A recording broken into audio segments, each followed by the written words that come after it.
Thank you for coming. I wish to speak with you both in a place where privacy was assured. We quite understand. What was it that you wished to discuss?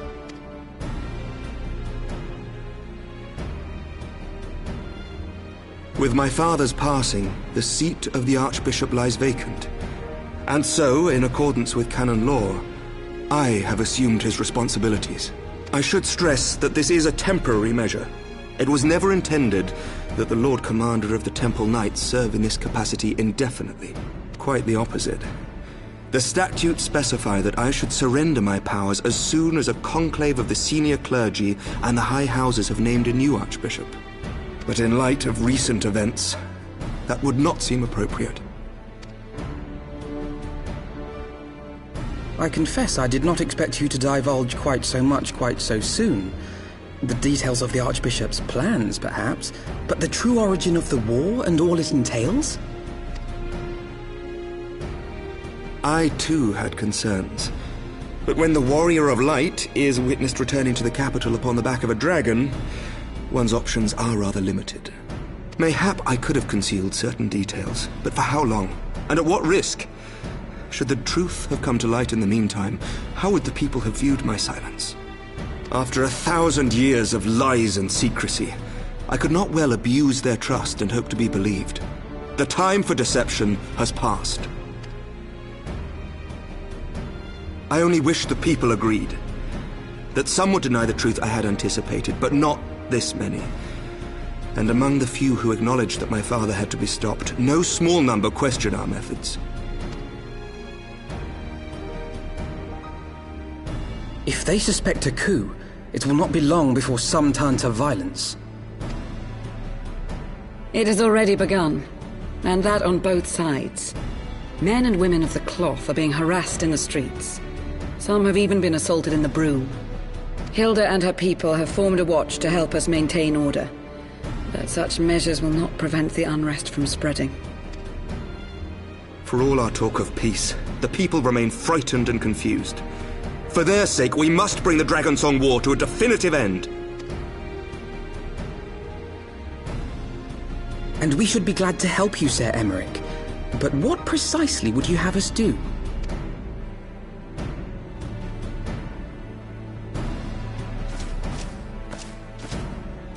We wish to treat with the dragons of XIV.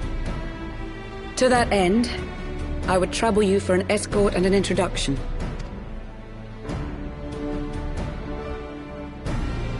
XIV? You would speak with Vidofnir, then? We must needs open a dialogue between our peoples.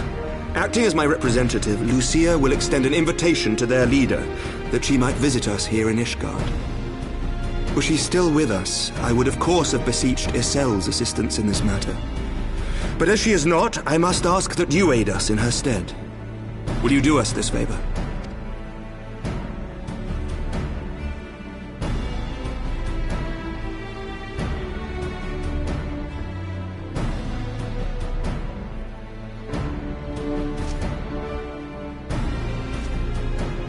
Thank you, my friends.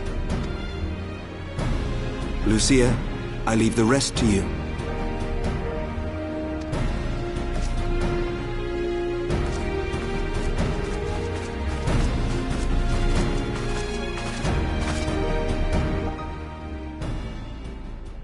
In the wake of the Archbishop's fall, the nation of Ishgard trembled, the faith of her people shaken to its very core.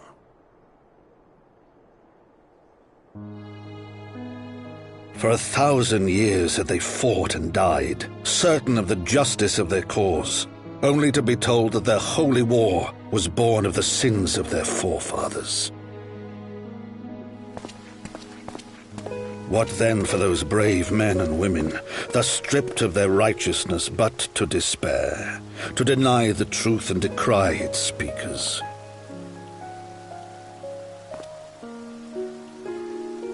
And what then for those whom they defamed but to hope on, to have faith in a brighter tomorrow?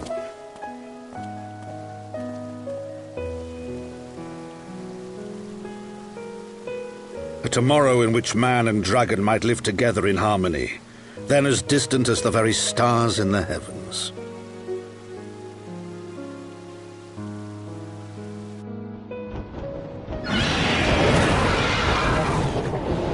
Yet while we dared to hope, deep within his lair the enemy lay, gathering his strength.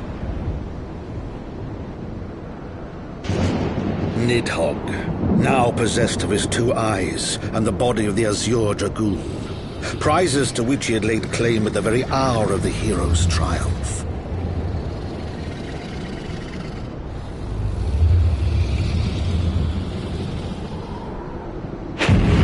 As desperately as we sought the solace of peace, the great worm craved the misery of war. Nor was he alone in his misbegotten desire.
I'm terribly, terribly sorry to have kept you all waiting. You need not apologize. We arrived but a moment ago ourselves.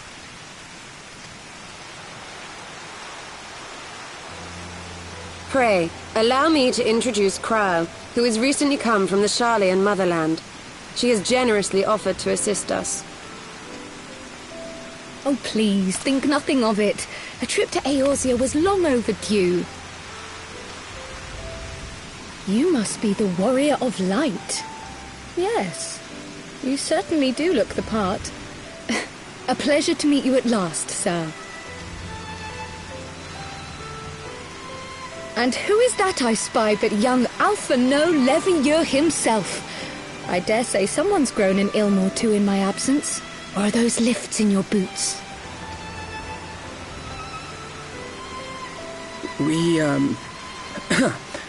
Miss Kryle and I met at the Studium years ago. I shall forever be indebted to her for her sage guidance. There was no small task keeping him out of trouble, believe you me. The youngest ever to enter the Studium, him and his sister, 11-year-old prodigies. Suffice it to say, social graces were not among his list of talents. Striding up to his seniors on his first day, head held high. What was it he said again? Thank you, Kryle.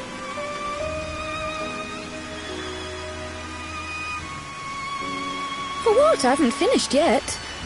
Would you care to attempt a more dexterous deflection? Mayhap we should save this delightful conversation for a more fitting occasion, when pressing matters do not demand our undivided attention. A bit much, but better. I can tell you have been putting your skills to use here in Eorzea. Henceforth, I trust you will dazzle me with your eloquence at the first time of asking.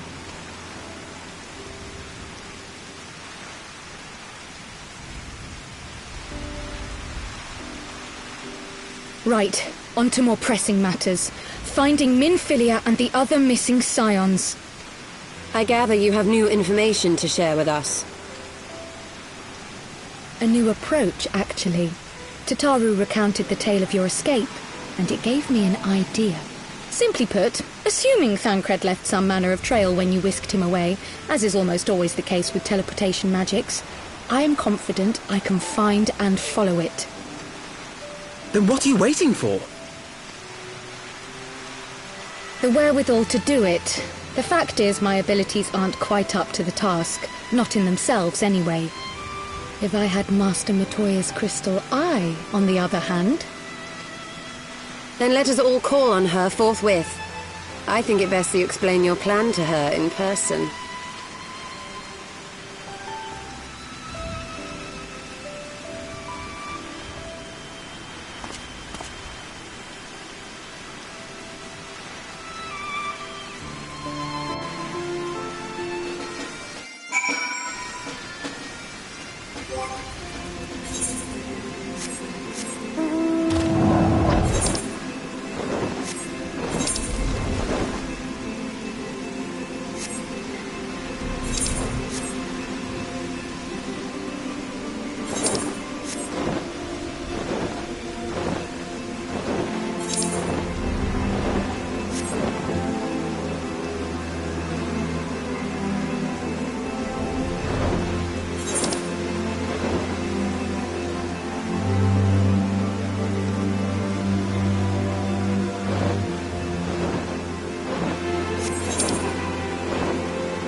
Is that trouble I smell?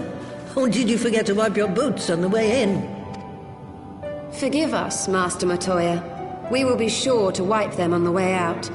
And may I say how glad I am that age has not yet deprived you of your senses. Ever so quick-witted, aren't we? To the detriment of your manners. Well, out with it then. What do you want? Pray, allow me to introduce myself, Master Matoya. I am Cryle, of the students of Baldessian. I hope you will excuse our unannounced visit. Baldessian, you say? Oh, yes. The old coot set up shop on the Isle of Val, didn't he? Regrettably, our order's headquarters and the isle itself were obliterated by a magic of immense power.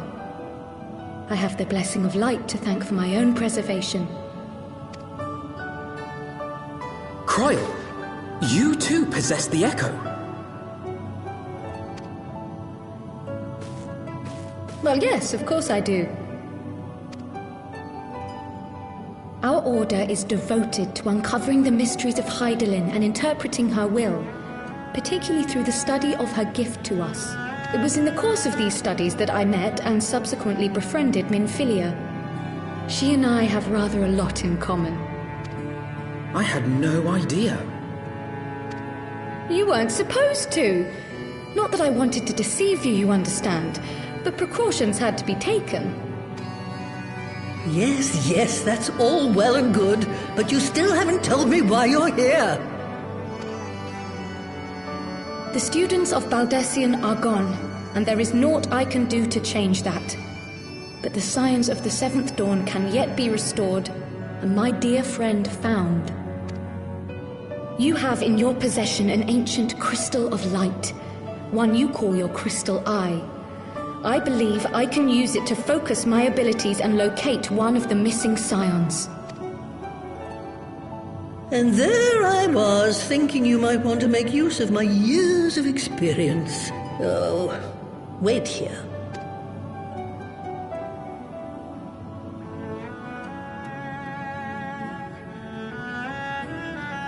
Long did I ponder the nature of this crystal and its familiar radiance, but never did I suspect it was a crystal of light. On the cusp of an umbral calamity, souls blessed with the power of the Echo invariably appear. To aid these, her chosen warriors, Hydaelyn bequeaths to each a slither of her strength in the form of a crystal of light. But as her strength wanes, so too does the potency of her gifts. This crystal, born of an earlier era, is infused with a power far greater than those of this age.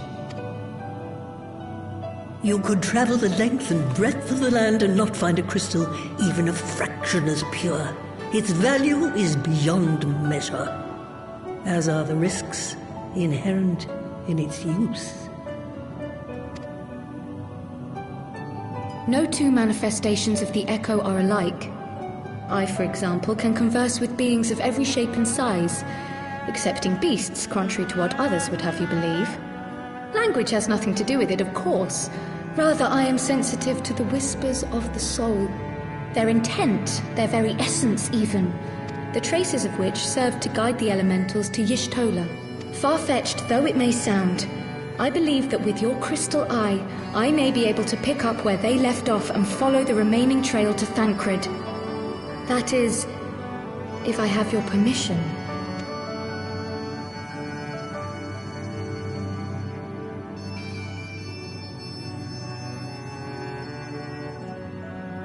Well, the poor sod's not going to find himself. So, as long as you don't drop it or take it out of my sight, you may do with it what you will.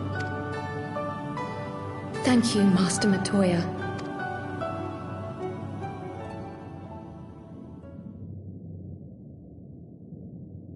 Then let us begin.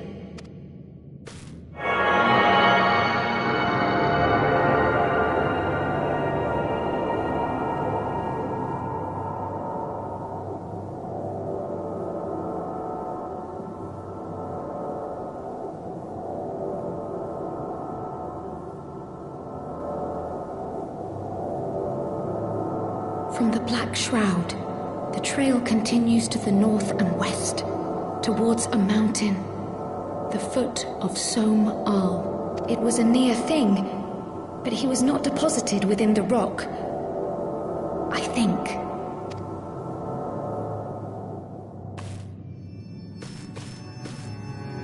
The hunters of Tailfeather know those lands well. I say we begin our search there.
else could be?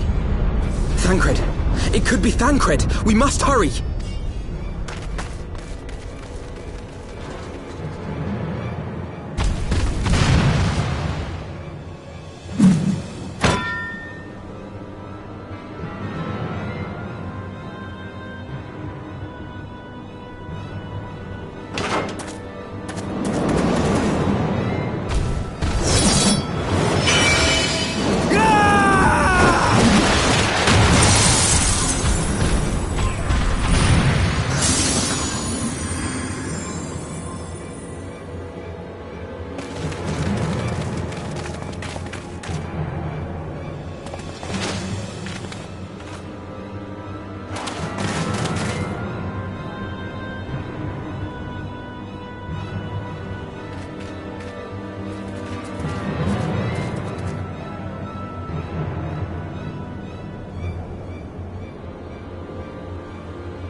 This day, we reclaim the reins of history. This day, we rid ourselves of the Ascians forever! Fools playing at heroes, all of you. Is this how you believe you can save your world? We can and we will, Ascian. You shall see. Or perhaps you will not!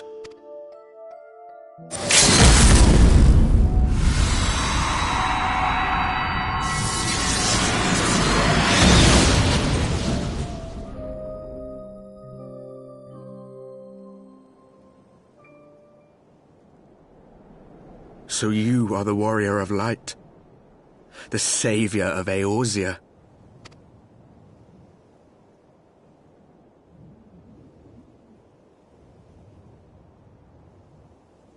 It's a wonder you didn't come sooner, what with the primal and all. Lost a step, have we? Have care. The ether moves strangely around him. It would seem we share a common enemy. Mayhap you would tell us who you are.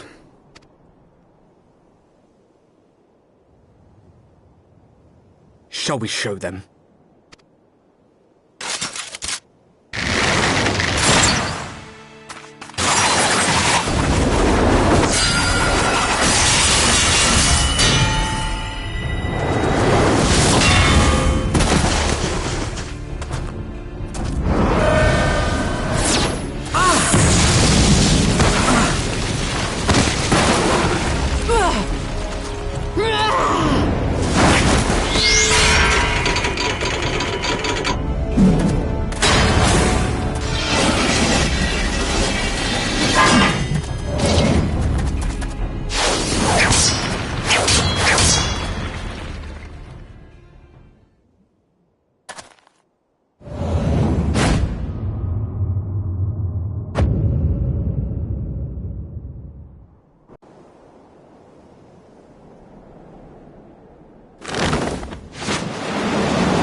Not very sporting of you to interrupt, but so be it.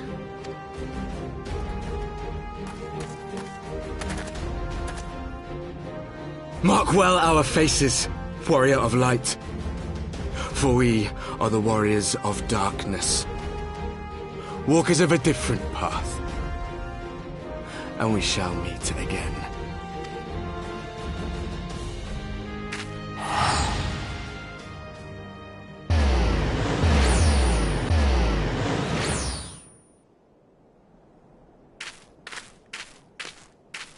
Warriors of darkness?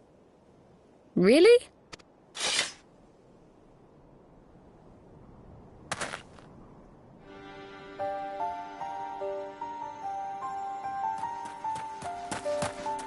Thancred!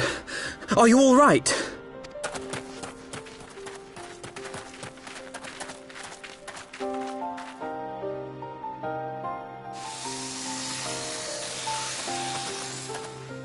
Pleasantries can wait. I'd rather not be here when the Nath arrive. Agreed?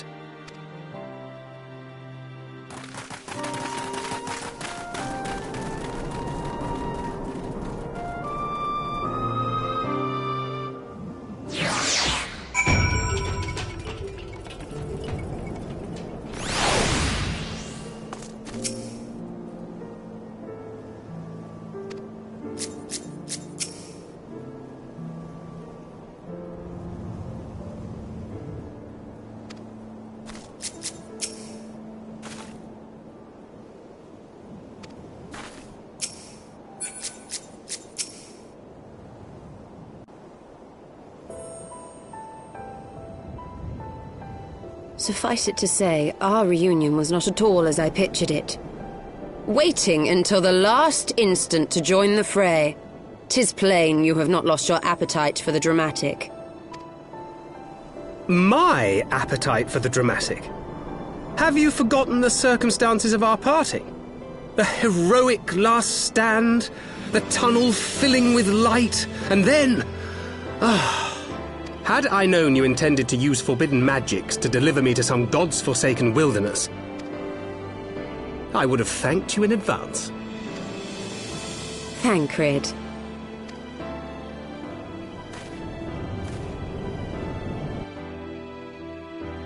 If nothing else, you might have warned me that I would emerge from the life stream in the All together.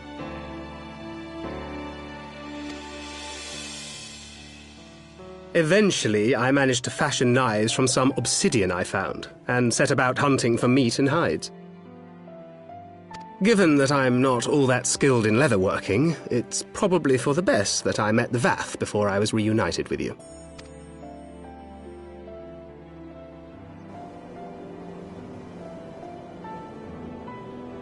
So you were the fleshling clothed in skins of whom the storyteller spoke? A description which fit me as ill as the skins themselves. Happily, I was able to trade with the Vath for garments better becoming a man of refinement. From them I learned of Ravana, and of the great warrior who had once laid him low.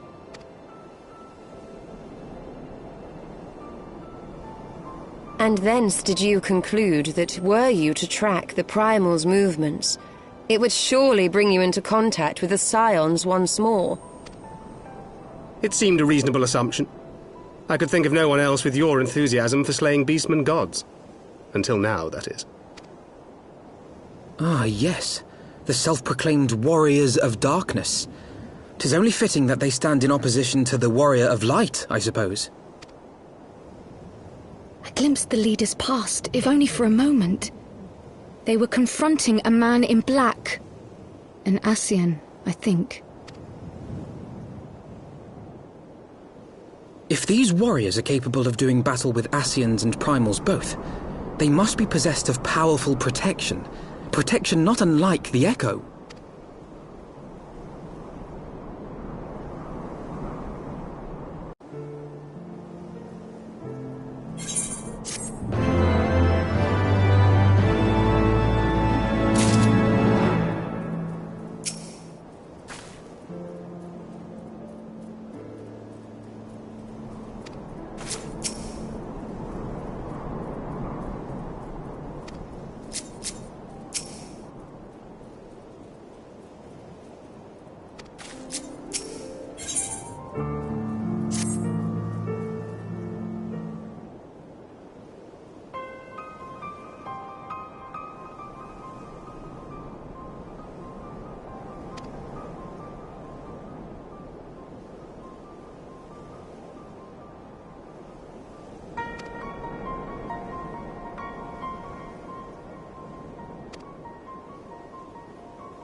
Even as the Scions celebrated the return of a long-lost friend, honorable men plotted to deprive them of another.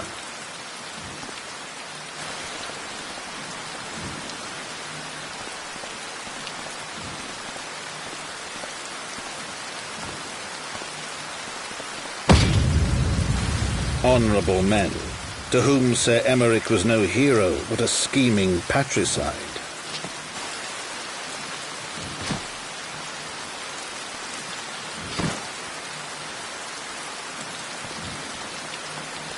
Honorable men who would fain wash the paving stones of foundation with the tyrant's blood. Honorable men whose knife in the dark was the spark which set the city aflame, and who sang as it burned.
I do not mean to diminish our accomplishments, but until we identify the ones who ordered the fires set, our work is far from finished. Between the various conservative and religious factions in Ishgard, I dare say there's no shortage of parties who would like to see the status quo preserved. Do any likely suspects spring to mind? Far too many to count. Lord Commander, your wounds. Are healing well. Thank you. Time is of the essence. Lest we forget, these men would sooner put their own city to the torch than see it change. When our enemies learn that we have apprehended their arsonist, there is no telling how they will react.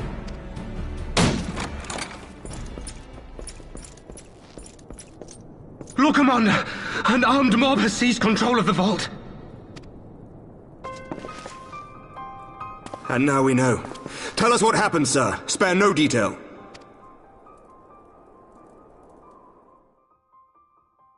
We were directing refugees into the Basilica, as you ordered, when all of a sudden, men brandishing weapons were all around us. It happened so fast, my lord, we had no time to respond.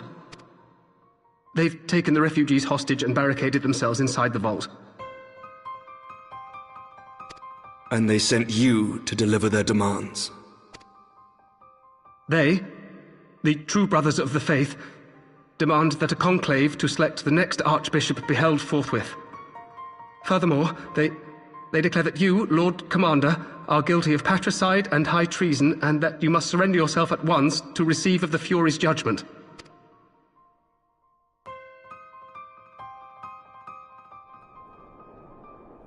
Ridiculous! Do they honestly think that executing Sir Emmerich would change anything? That the truth will somehow die with him?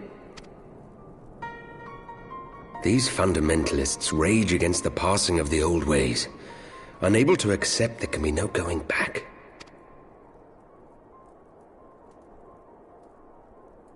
Given the fanciful nature of their demands, a peaceful resolution does not seem likely. If the hostages are to be rescued, it will be by force, I fear. Agreed. Lucia, take a contingent of knights and establish a perimeter outside the entrance. At once, Lord Commander. Hilda, I need your people out in force throughout the Broom. When word spreads of the situation, the friends and family of the hostages may try to take matters into their own hands. I will not give these militants more targets.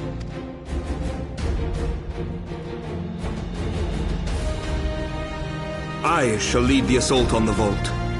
Master Alphino, can I count on the support of the Scions?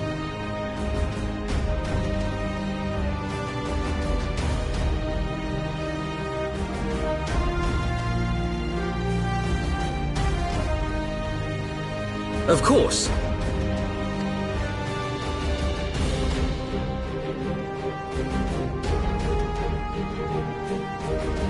We are in your debt. I shall join you as well, Lord Commander.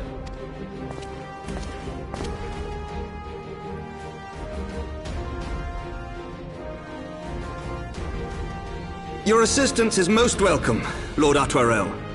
To arms, then, friends. Time is against us.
Where is he?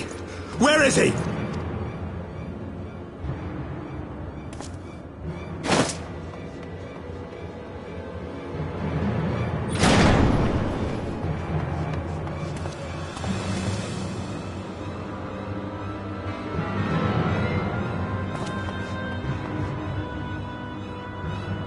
Come no closer!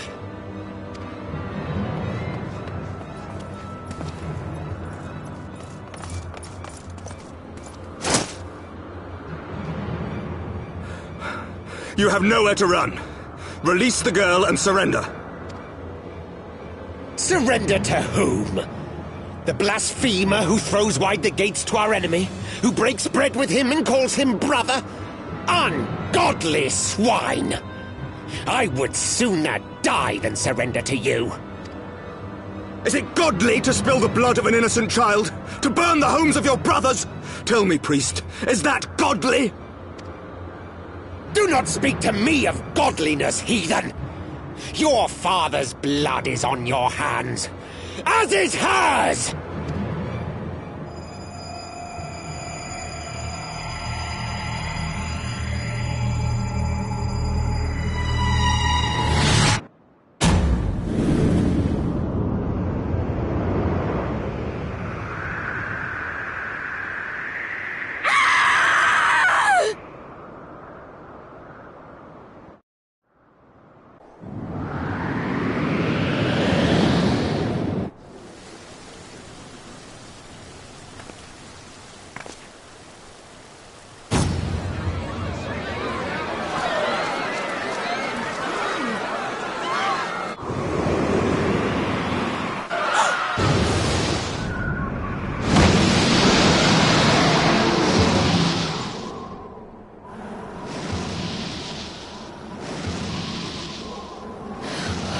What? But I...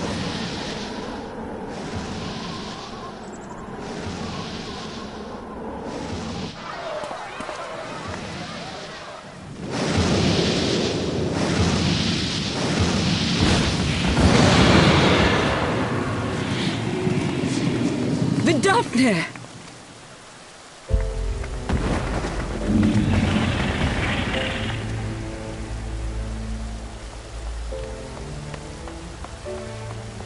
Well met, knight.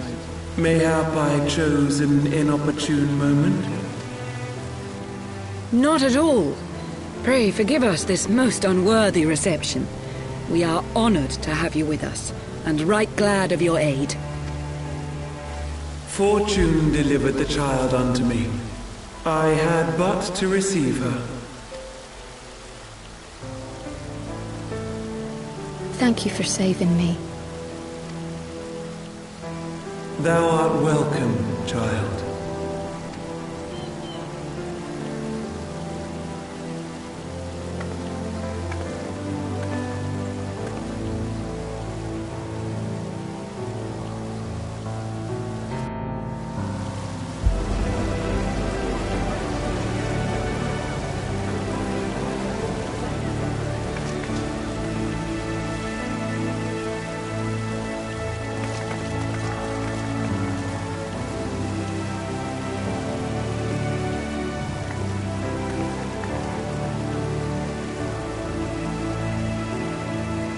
Never did I think to be indebted to so unexpected a savior. But full glad am I to be so.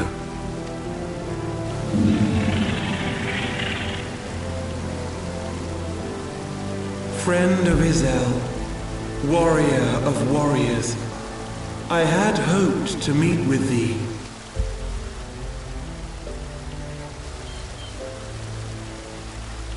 I bear a message from my sire.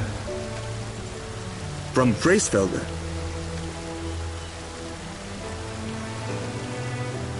Upon returning to our lands, Nidhogg's shade did sing unto his brood, and they for skies unknown did then take wing. This thou must know, for your fates are inextricably bound. What of Estinian? Is he truly lost to us? Such matters are beyond my ken. I but bear my father's words. Take from them what thou wilt. Fare you well, mortals.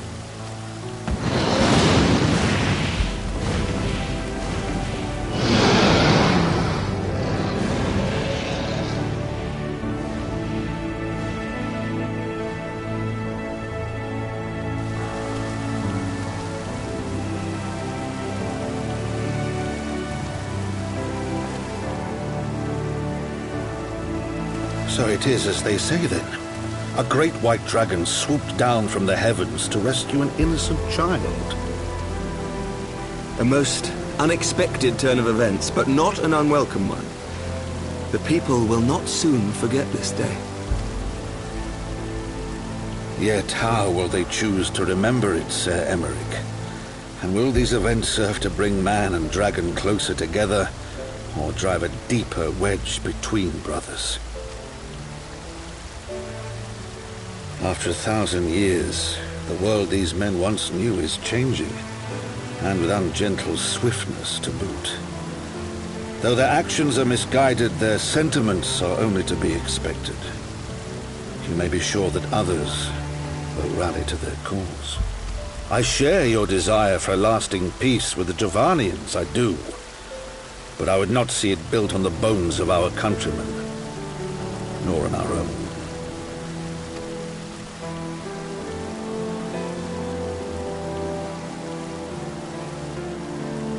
I see much of Horsefon in you, and I could not bear to mourn the passing of another son. Lord Edmund.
that Vidofnir should chance to arrive even as the girl fell. Truly, I could not have planned it better myself.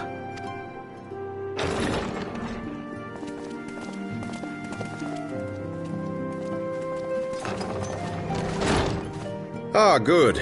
We were afraid you might have left.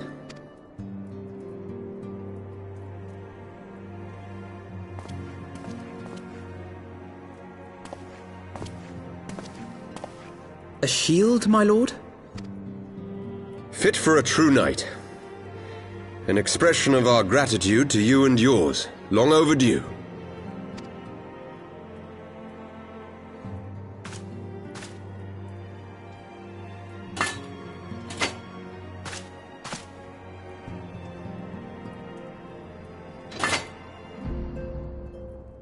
But there is something else I would discuss ere you part. Something which cannot leave this room. My father will soon step down as head of our house. Sir Emeric was not the only one to fall under suspicion following the death of the Archbishop. There are some who believe my father complicit in a coup d'etat. Thus he intends to renounce his title to absolve our house of suspicion and secure the support of our peers. Surely there must be another way to convince Houses Durandare and Zemail. So I said to him. Alas, he will not budge.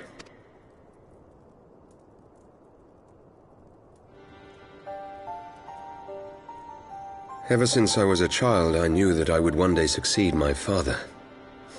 The thought of it filled me with pride. Yet once I learned the day was at hand, my heart was filled with naught but dread. Our legacy is built upon the lies of our forefathers. In accepting this title, am I not perpetuating this injustice? Why should I become the next count?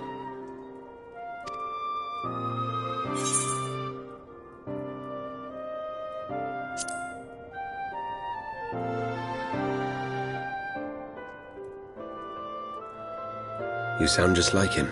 Aye. I suspect that is what Horsefon would have said. To aid those in need. When you look on that shield, I trust you will remember his words. And should I once more find my resolve wavering, I ask that you show me the way. You were a brother to Horsefon. Will you be a brother to me as well?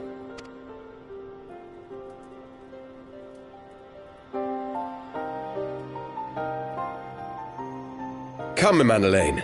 There's much to be done. For Father, and for Sir Emeric, and for Ishgard.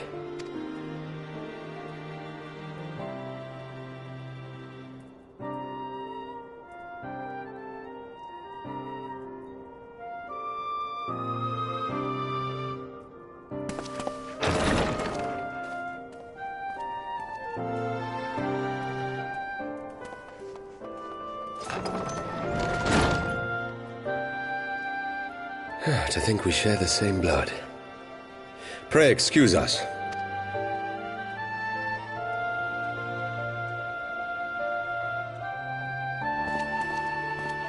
Those were the days of promises and vows, of tentative first steps into an uncertain future. A future shaped by the choices we made, in ways we could never have foreseen. Born of good and evil, of light and darkness, and shepherded by our hand. Be it for weal, or be it for woe.